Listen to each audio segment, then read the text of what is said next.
But first, let me tell you a story.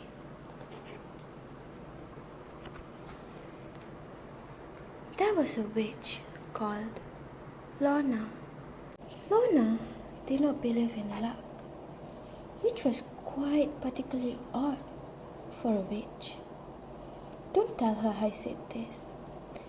But the main reason as to why she does not believe in luck is purely because of the fact that she has the absolutely worst of them all. You won't hear her admitting this. To put it into words on how terrible her luck is, when she was born, her mother died. 2 weeks after, her father died.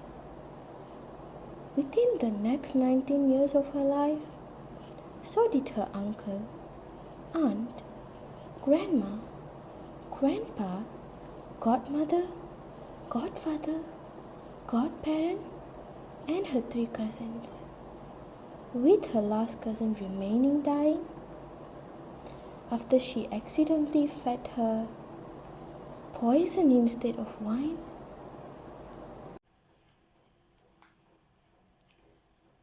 She had no family, no one that she can call family, except for one. Nico was a beautiful princess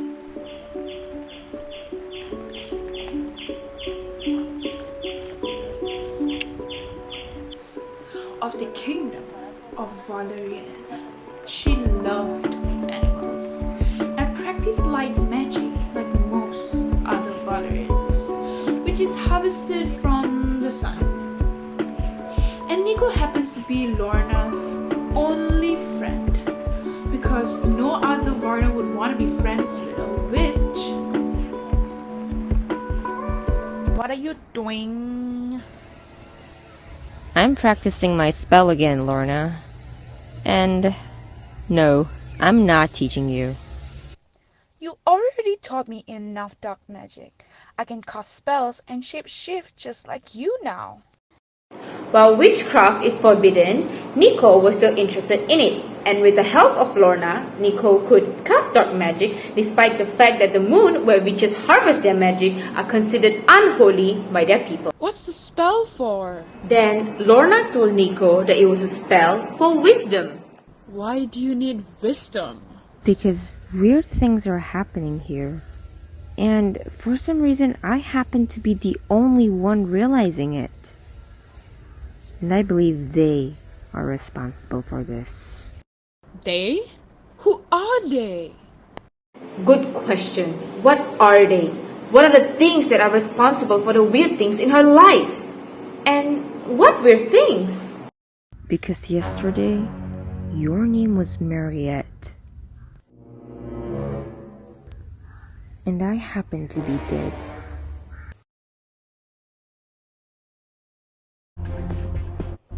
She then remembered when she was burned at stake, and she saw Marat try to save her, but couldn't.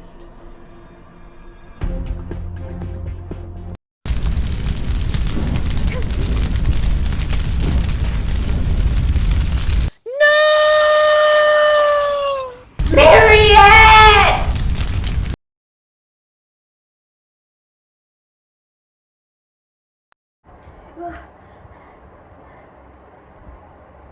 As she blinks, Lorna realizes that she is back at home safe and sound. She could feel the flames vanish from her, and so she looked at her arms to find any wounds.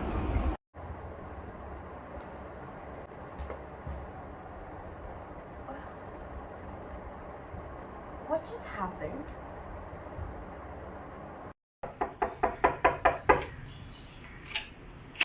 Hi, Lorna! Well, I'm sorry, but do I know you? No, silly, I'm Nico. As Nico enters her house, Lorna realizes that she had no idea who Nico was. But as they talked, it soon became apparent Nico was indeed Mariette, the best friend of Lorna for 10 years. Except her face and looks had changed drastically, seemingly overnight. Lorna knew there was something off about her world and knew that they were responsible for it. And so that evening by the lake, Lorna told everything about the glitches to Nico. The next day, another odd occurrence happened.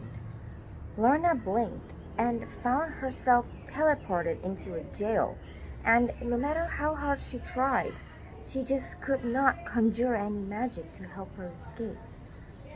And then someone came into the jail, and it was the Empress of Valeria.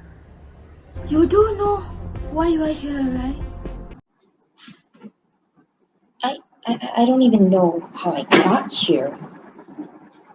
I don't remember. Well.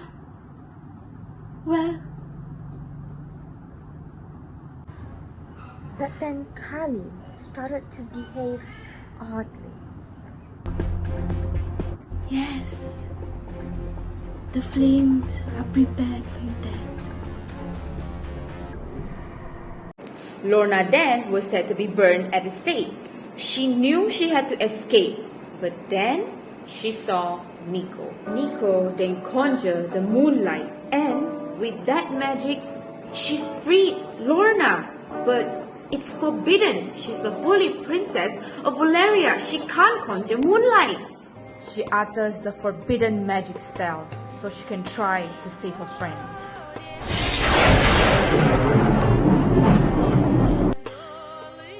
Seize her! Then Lorna was saved. So Nico asked her to run away quickly. But then when she turned around, she saw Nico caught by the guard. What do we do with this witch, Fire? A mere witch? Thought we were among off. I am Holy Princess Nico. Release me at once or I'll have my mother off with your heads. Don't fool me. I know that witches can shapeshift.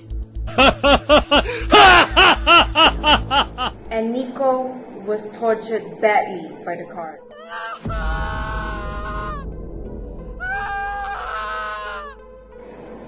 After the long humiliating and teasing, Nico was not spared. She died under the hands of her own people. After the guards left, Lorna ran towards Nico, and before she died, she muttered some words in her arms. Go right now. Save yourself.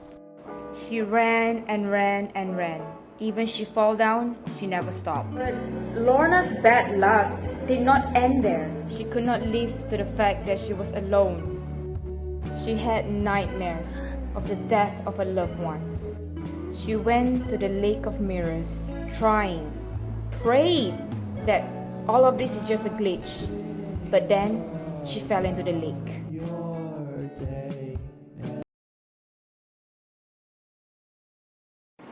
And when she woke up, she found herself in a different world, a world where she's not used to.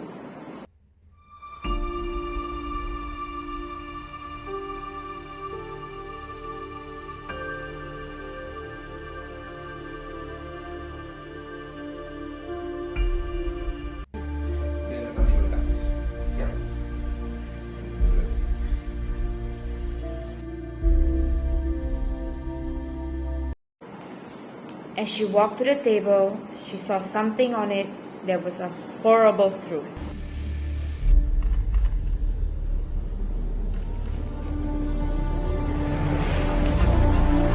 Then she knew her world was created by a man. Her life was tortured for some sort of entertainment. It has to end now. Lorna then went into the closet and hid herself. She's preparing for her prey. After she heard that Arno went to sleep, then she slowly opened the door of the closet. Arno, who is silently asleep, did not know what is going to happen to him. She steps again, and again, and again. She did not stop until she was satisfied, until he died.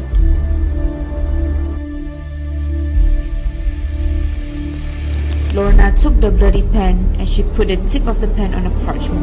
Her delicate hands something drew on the paper, but she did not stop. It was her turn to write.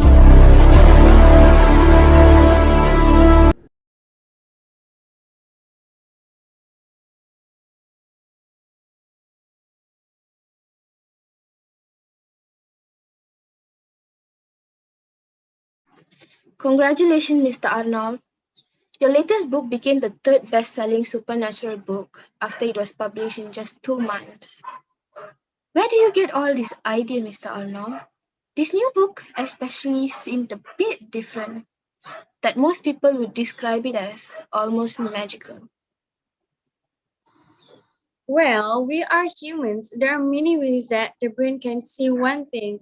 I just simply show it to everyone how one can be the same if different scenarios. But Are we going to see some new scribbles, Mr. Arnold? well, just have to see. Arno, Arno, Arno. What an ugly name.